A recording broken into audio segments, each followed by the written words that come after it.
Hello friends, నా పేరు కాజావలి. ఇప్పుడు నేను చెప్పబోతున్న ఈ కేంద్ర ప్రభుత్వ పథకంలో ఎవరైనా మనీ ఇన్వెస్ట్ చేసుకోవచ్చు. అంటే మేజర్ కానీ మైనర్ కానీ ఎవరైనా మనీ ఇన్వెస్ట్ చేయొచ్చు. ఒకవేళ మైనర్ కనుక మనీ ఇన్వెస్ట్ చేద్దాం అనుకుంటే పేరెంట్ గార్డెన్గా ఉండాలి. వన్స్ ఒకసారి మైనర్ మేజర్గా అయిన తర్వాత ఆ అకౌంట్ని హ్యాండిల్ చేసుకోవచ్చు. సో ఈ పథకంలో మినిమం మీరు 500 రూపీస్ అయినా డిపాజిట్ చేయొచ్చు, లేదా మ్యాక్సిమం 1,50,000 రూపీస్ అయినా పర్ ఇయర్కి డిపాజిట్ చేయొచ్చు. సో మీరు పెడుతున్న డబ్బులకి ట్యాక్స్ ఉండదు, దాని మీద వచ్చిన ఇంట్రెస్ట్కి ట్యాక్స్ పే చేయాల్సిన అవసరం లేదు. అదేవిధంగా మీరు తీసుకునే రిటర్న్స్ కూడా ఎటువంటి ట్యాక్స్ అయితే మీరు పే చేయాల్సిన అవసరం అంటే కంప్లీట్గా ట్యాక్స్ ఫ్రీ. అదేవిధంగా ఈ పథకంలో మీరు ఇన్వెస్ట్ చేస్తున్న డబ్బులకి ప్రభుత్వం 100% గ్యారంటీ.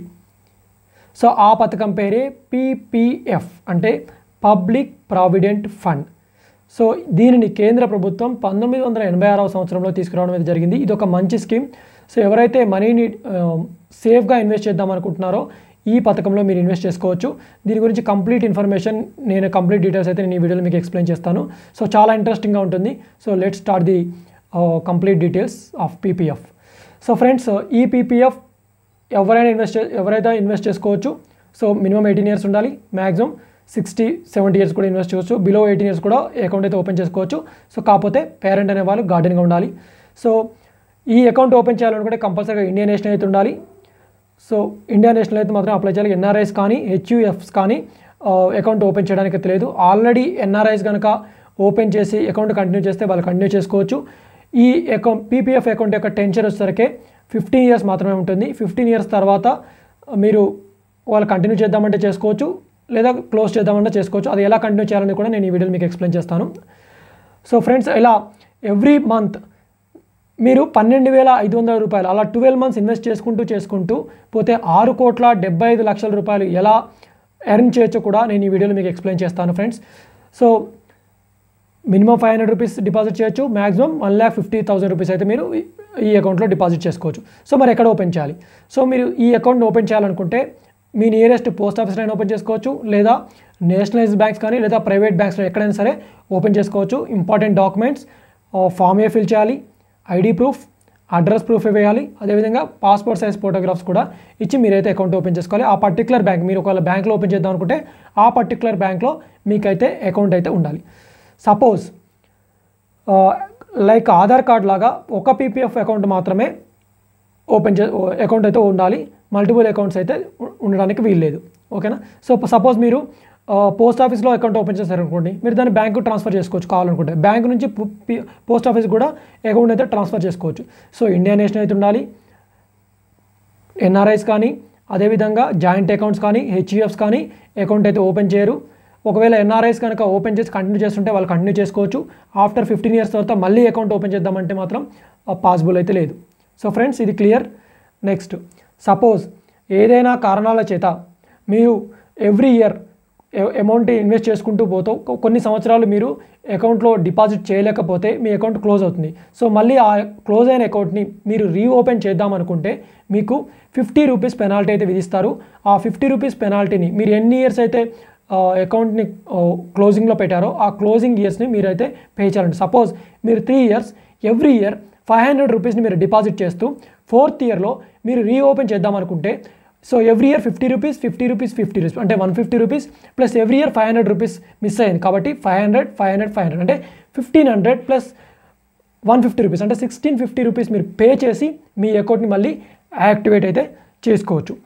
సపోజ్ మీ 15 ఇయర్స్ పీరియడ్లో ఏదైనా కారణాల చేత అకౌంట్ హోల్డర్ కనుక చనిపోతే సో మీరు at the time of account opening, అంటే అకౌంట్ ఓపెన్ చేసే టైంలో మీరు ఎవరికైతే నామినీ డీటెయిల్స్ ప్రొవైడ్ చేశారో ఆ నామినీస్కి, సో మీరు చనిపోయేటప్పటికి మీ అకౌంట్లో ఎంతైతే డిపాజిట్ అమౌంట్ ఉందో ఆ అమౌంట్ మీద ఇంట్రెస్ట్ మొత్తాన్ని కూడా మీ నామినీస్కి ఇవ్వడం అయితే జరుగుతుంది.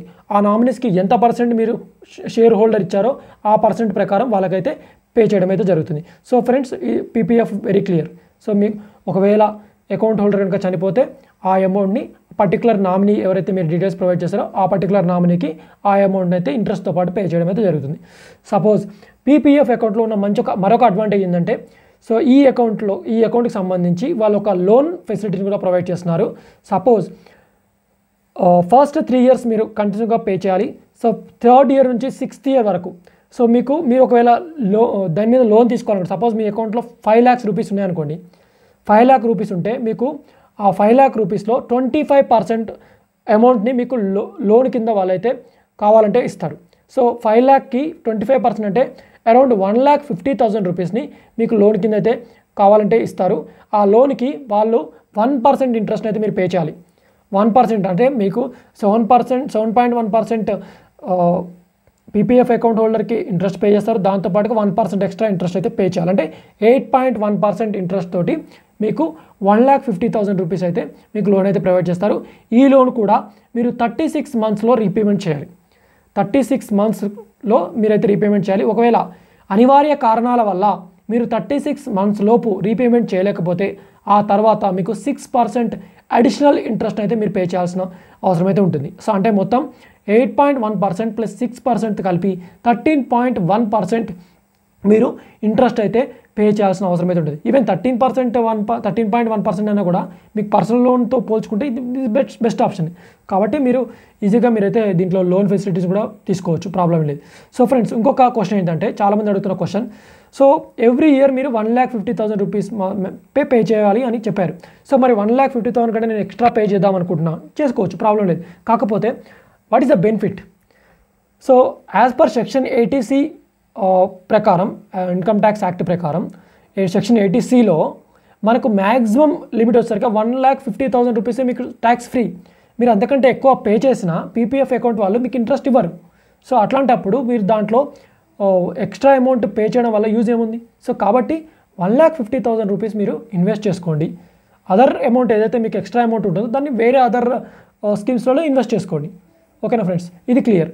సో నెక్స్ట్, మీరు అకౌంట్ క్లోజ్ చేద్దామంటే ఫస్ట్ 4 years వరకు అయితే మీరు అకౌంట్ క్లోజ్ చేయడానికి అయితే వీల్లేదు ఫ్రెండ్స్. ఓకే, ఫస్ట్ 4 years అయితే మీరు క్లోజ్ చేయడానికి వీల్లేదు. ఈ పీపీఎఫ్ అకౌంట్ వచ్చేసరికి మీకు 15 years టెన్షన్ అయితే ఉంటుంది. 15 years అంటే మీరు ఫస్ట్ ఇయర్ నుంచి 15 years వరకు అయితే మీరు కంటిన్యూ చేయాలి. సో 15 years తర్వాత మీరైతే అకౌంట్ అమౌంట్ అయితే మీరు రిటర్న్స్ అయితే సంపాదిస్తారు. ఓకేనా, వెరీ క్లియర్. ఫస్ట్ ఫ్రెండ్స్, ఇంకొకటి, మీరు అమౌంట్ డిపాజిట్ ఎవ్రీ మంత్ మీరు అమౌంట్ డిపాజిట్ చేద్దాం అనుకుంటే అది ఎవ్రీ మంత్ 5th లోపే, అంటే 5th లోపు మాత్రమే మీరైతే అమౌంట్ డిపాజిట్ చేయాలి. ఆ తర్వాత సపోజ్ మీరు 5th కాకుండా 6th పే చేస్తారనుకోండి, ఆ మంత్ మీకు ఇంట్రెస్ట్ అయితే రాదు. సో కాబట్టి గుర్తుపెట్టుకోండి ఫ్రెండ్స్, మీరు పీపీఎఫ్ అకౌంట్లో కనుక ఎవ్రీ మంత్ అమౌంట్ని డిపాజిట్ చేద్దాం అనుకుంటే అది ఎవ్రీ మంత్ 5th లేదా 5th కంటే లోపు, అంటే 1 to 5th మధ్యలో ఎప్పుడైనా సరే మీ అకౌంట్లో పీపీఎఫ్ అకౌంట్లో మీరైతే అమౌంట్ డిపాజిట్ చేసుకోండి. ఒకవేళ 5th తర్వాత కనుక మీ అమౌంట్ కనుక మీరు డిపాజిట్ చేస్తే ఆ అమౌంట్ ఏదైతే ఉందో దానికి మీకు ఇంట్రెస్ట్ రాదు ఆ పర్టికులర్ మంత్లో. ఆ తర్వాత మంత్లో మీకు ఇంట్రెస్ట్ వస్తుంది. సో కాబట్టి ఆ మంత్ కూడా మీరు ఎందుకు లాస్ అవ్వాలి? కాబట్టి గుర్తుపెట్టుకోండి, ఎవ్రీ మంత్ మీరు 5th లోపు డిపాజిట్ చేసేటట్టు ప్రయత్నం చేయండి. ఓకేనా. ఇంకొకటి, సో మ్యాక్సిమం ఈ పీపీఎఫ్ అకౌంట్ యొక్క టెన్చర్ వచ్చేసరికి 15 years. సో ఇది 16 years కూడా ఎక్స్టెండ్ అవ్వచ్చు. ఎందుకు, ఎట్లా అంటే, సో జనరల్గా ఈ పీపీఎఫ్ అకౌంట్ యొక్క క్యాలిక్యులేషన్ ఎలా ఉంటుందంటే ఫైనాన్షియల్ ఇయర్ అంటే ఏప్రిల్ టు మార్చే ఉంటుంది. ఓకే, సపోజ్ మీరు ఈరోజు అంటే March 28th రోజు మీరు అకౌంట్ ఓపెన్ చేశారు, అకౌంట్లో డిపాజిట్ చేశారు. సో March 31st వరకు మీకు 0 ఇంట్రెస్ట్. సో అగైన్ మరి ఎప్పటి నుంచి క్యాలిక్యులేట్ అవుతుంది? April 1st నుంచే క్యాలిక్యులేట్ అవుతుంది. అంటే 0 year, ఈ ఇయర్ని మీరు 0 year కన్సిడర్ చేస్తారు. సో నెక్స్ట్ April 1st 2024 నుంచి మళ్ళీ మీకు క్యాలిక్యులేట్ అయ్యి 1 year అట్లా అవుతుంది. అట్లా 15 years మీకు క్యాలిక్యులేట్ చేస్తారు. సో కాబట్టి గుర్తుపెట్టుకోండి, ఎవ్రీ టైం కూడా ఫైనాన్షియల్ ఇయర్ని వీళ్ళు బేస్ చేసుకొని మీకైతే టెన్షన్ అయితే క్యాలిక్యులేట్ అవుతుంది. ఓకేనా ఫ్రెండ్స్. సో ఫ్రెండ్స్, ఇంకొకటి ఏంటంటే, మీరు విత్డ్రా చేసుకోవాలనుకుంటే మీ అకౌంట్లో 50% అమౌంట్ మాత్రమే ఈ 15 years లోపు మీరు విత్డ్రా చేసుకోవాలనుకుంటే 50% అమౌంట్ మాత్రమే విత్డ్రా చేసుకునే ఫెసిలిటీ అయితే పీపీఎఫ్ అకౌంట్ అయితే కల్పిస్తున్నారు. సో ఫ్రెండ్స్, ఒకవేళ మీరు ఈ అకౌంట్ని 15 years కంటిన్యూ చేశారు. సో తర్వాత 15 years తర్వాత మీరు ఇంకొక 5 years, మీకు ఇంకొక 5 years అయితే ఆప్షన్ అయితే ఇస్తున్నారు. ఇంకొక 5 years తర్వాత కూడా మీరు కంటిన్యూ చేద్దాం అనుకుంటున్నారు. దీంట్లో 2 options ఉంటాయి, ఒకటి విత్ కాంట్రిబ్యూషన్, ఇంకొకటి వితౌట్ కాంట్రిబ్యూషన్. విత్ కాంట్రిబ్యూషన్ ఏంటంటే, మీరు మీ అకౌంట్లో 5 lakhs ఎవ్రీ మంత్ మీరు 1 lakh ఎవ్రీ ఇయర్ మీరు 1,50,000 రూపీస్ పే చేస్తున్నారు. సో మీరు ఆ తర్వాత 15 years తర్వాత కూడా అంటే మీరు రిమైనింగ్ 5 years కూడా మీరు 1,50,000 రూపీస్ పే చేస్తాము అని అనుకుంటే మీకు ఒక ఆప్షన్ ఇస్తారు. సో మీరు ఏదైతే మీ డిపాజిట్ అకౌంట్లో మనీ ఉన్నాయో దాంట్లో 60% అమౌంట్ని మీరు విత్డ్రా చేసుకునే అవకాశాన్ని కల్పిస్తారు. అదే వితౌట్ కాంట్రిబ్యూషన్ అంటే సో నా అకౌంట్లో ఇప్పుడు ఎంతైతే ఉన్నాయో ఆ అమౌంట్కి నేను ఫర్దర్గా అమౌంట్ డిపాజిట్ చేయను, ఉన్న అమౌంట్కి నాకు ఇంట్రెస్ట్ ఇవ్వండి అని చెప్పి మీకు వితౌట్ కాంట్రిబ్యూషన్ చెప్తుంది. ఈ వితౌట్ కాంట్రిబ్యూషన్ ఏం చేస్తారంటే మీ దానికి 8.1% ఇంట్రెస్ట్ పే చేస్తారు. ఇంట్రెస్ట్ అంటే సపోజ్ మీకు 50 lakh రూపీస్ ఉన్నాయనుకోండి, 60 lakhs ఉన్నాయనుకోండి, దాంట్లో 8.1% ఎంత 4,80,000 రూపీస్.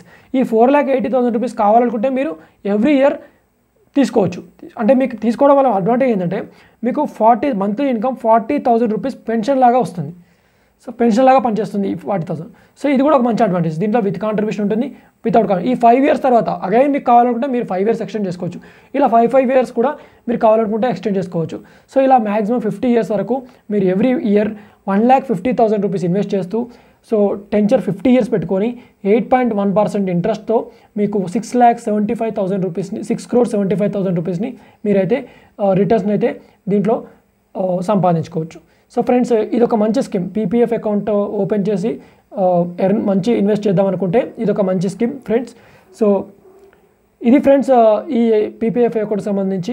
సో ఇలాంటి లేటెస్ట్ కేంద్ర ప్రభుత్వ పథకాలని మన ఛానల్లో మీకు ఇంట్రడ్యూస్ చేస్తూనే ఉంటాం, ఎందుకంటే మీకు కూడా అవేర్నెస్ ఉండాలి పథకాల గురించి అని మా ప్రయత్నమే.